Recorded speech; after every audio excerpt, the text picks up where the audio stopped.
So, here how it works.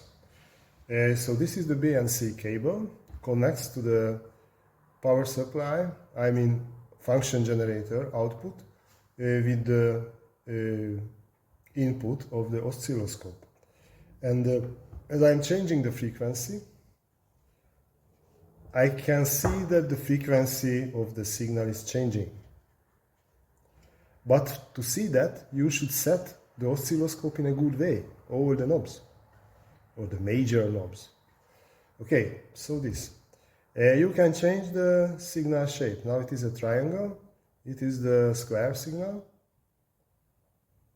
it is the sine signal. We are using triangle, square. Okay? Here, sweep generator we are not using now.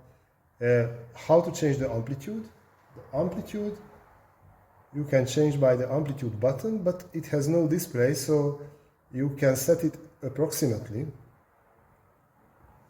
And the attenuator to create a very small signal, a signal with very small amplitude. And now the offset. So the offset, when you check this button, push, then you can apply a shift.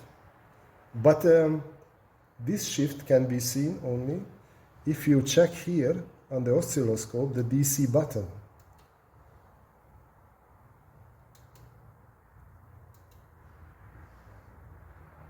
So I mean here. Now I'm checking the DC button, it is on, and I am able to see the shift. The vertical shift of the signal. Okay?